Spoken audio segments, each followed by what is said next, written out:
Good morning, students. Let's start with the next topic, that is neutralization reaction. In the second chapter, acid, bases and salts. So first of all, what is neutralization reaction?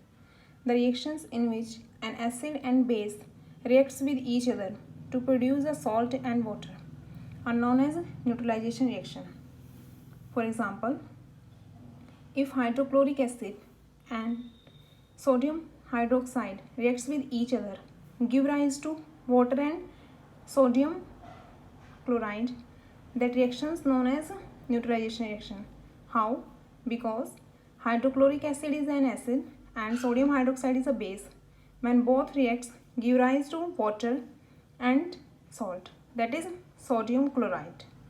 And further, in the next example, hydrochloric acid reacts with ammonium hydroxide, give rise to water and ammonium chloride. Ammonium chloride is salt here. We will read different types of salts in this.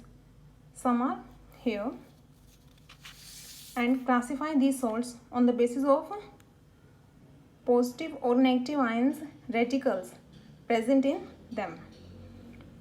For example, salts of sodium chloride or potassium chloride contains chloride ions, that's why they belongs to chloride family.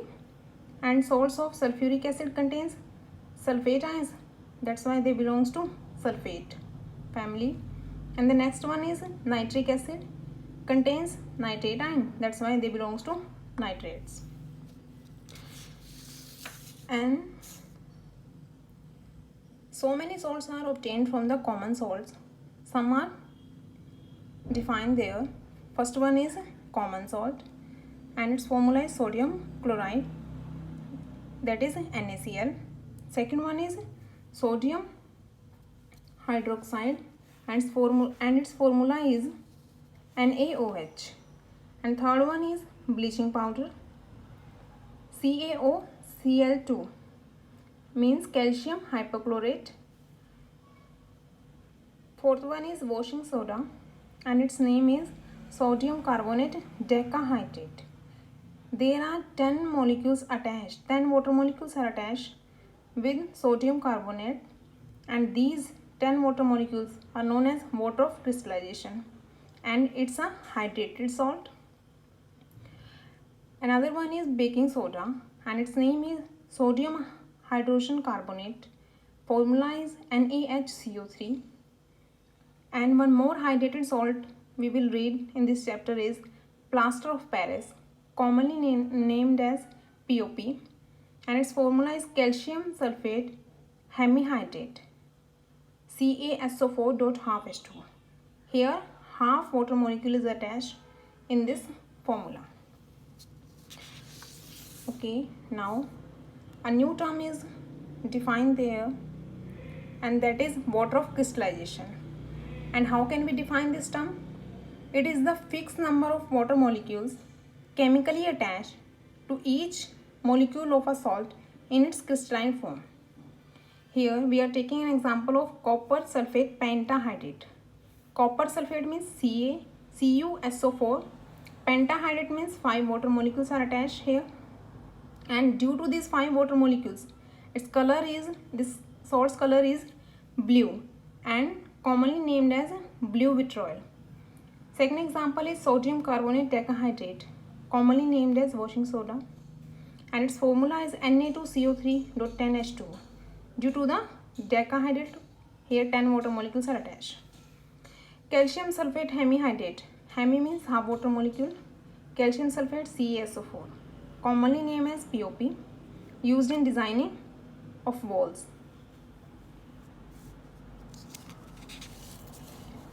And there are next topic, that is chemicals from common salts. First of all, we should know about what is common salt. Common salts is a common name of sodium chloride. So NaCl is known as a common salt, and it is one of the most important component of our food.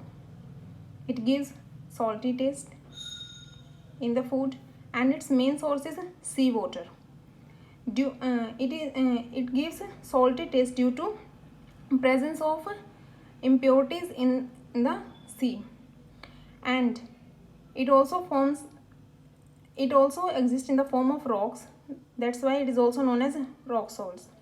And this common salt, sodium chloride, is basically used for the preparation of different salts like baking soda, washing soda, etc.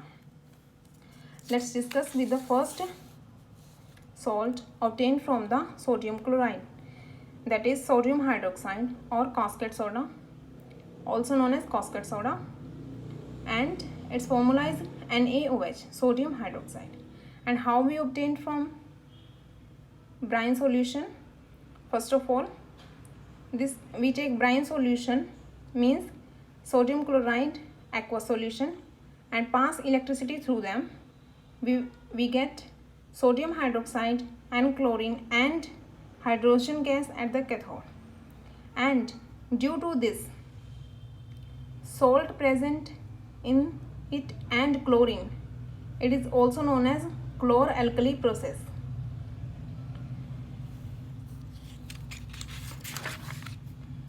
There are some properties of sodium hydroxide. First one is, it is a white translucent solid.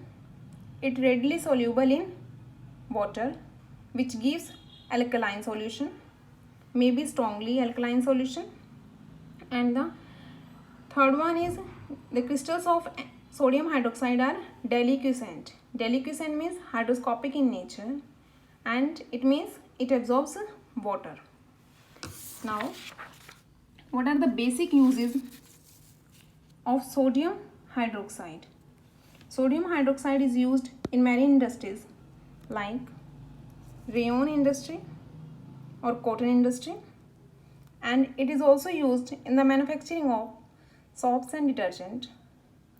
It is used in a refining of petroleum, and it is also used in a cotton industry for mercerizing cotton fabric. Mercerizing means to get an unshrinkable cotton fabric, and also used as a laboratory reagent. And second salt which we obtain from the common salt is baking soda. Sodium hydrogen carbonate, its name, and its formula is NaHCO3. So how can we prepare this baking soda? We take brine solution, means aqueous solution of sodium chloride known as brine solution, and pass carbon dioxide through the unsaturated ammonium, and obtained ammonium chloride, means NH4Cl, with sodium hydrogen carbonate, means baking soda. So what are the basic properties of this baking soda? It is a white crystalline solid and springly soluble in water. Springly means partially soluble in water at room temperature. And on heating this baking soda, it decomposes into sodium carbonate and carbon dioxide.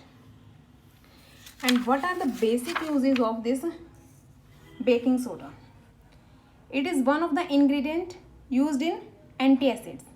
And now, what are antacids? Antacids are the substances or salts which remove excess acid from the stomach. And it is also used in soda acid fire extinguisher.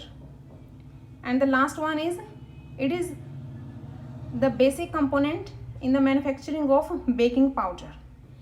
And baking powder is a mixture of baking soda with a mild edible acid like tartaric acid. So these are the two salts which we obtain from the common salt. Rest we will discuss in the next video. Thank you.